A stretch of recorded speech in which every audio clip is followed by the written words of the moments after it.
and it's going to affect our daily almanac here by the end of the week. Now, that being said, we are still about 1.3 inches down from our historical norm.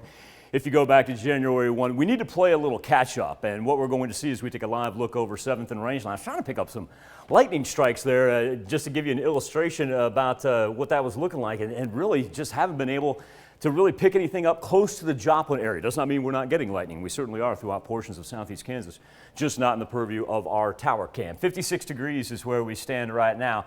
But let's talk about how much rain our ground can hold. Now, even though we had light showers last week, still should be good enough to have it mostly absorbed throughout today and really most of tomorrow as well. But however, since we're going to have rain on Wednesday and Thursday, by the time we get to really probably about Wednesday night, that's when we're going to see the streams and creeks extremely swollen.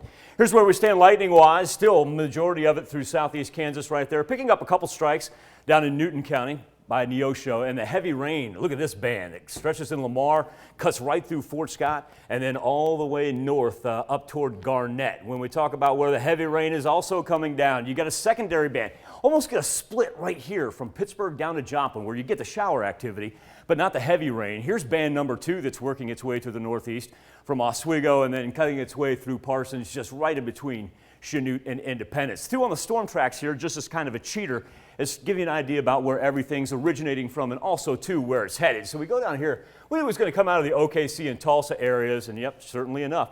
Instead of just making that northerly track like it started to this morning, now we see the northeasterly push, which means all this down here is going to feed right through us for the rest of the day. That being said, it's not bringing us a cold front as of yet. Temperatures have remained pretty steady anywhere from low 50s where we see 53 in Independence. Check out Stockton, already pushing up to 65 degrees. Joplin right now at 56. The wind tracker as well. We always pay attention to when those arrows begin to swirl, but we haven't seen the low pressure really kick in as of yet. This thing was sitting out to the west, and that's where it's going to hang for the most part.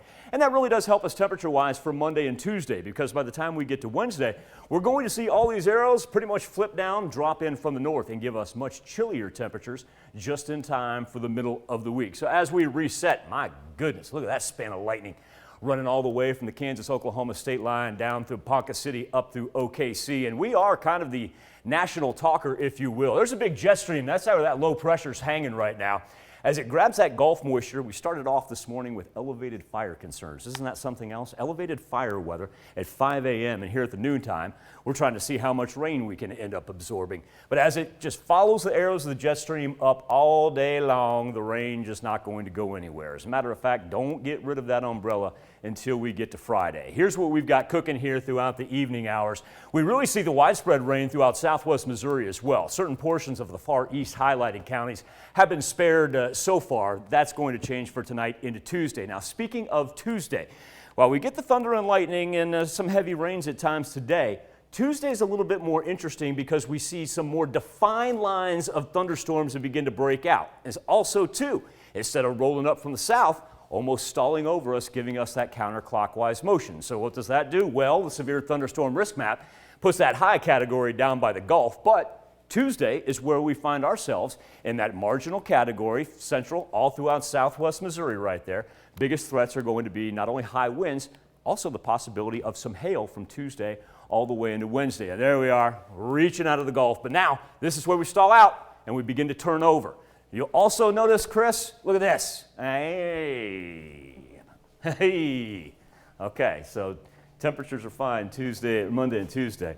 But then we've got rain showers, and we drop about 20 degrees. Wednesday and Thursday, we're only going to be in the 40s. Light at the end of the tunnel. Chris was asking for a great 4-state weekend. That's what we can provide. We'll get the rain out of here by Thursday. Friday, sunny skies, back into the 60s for Friday, Saturday, and Sunday.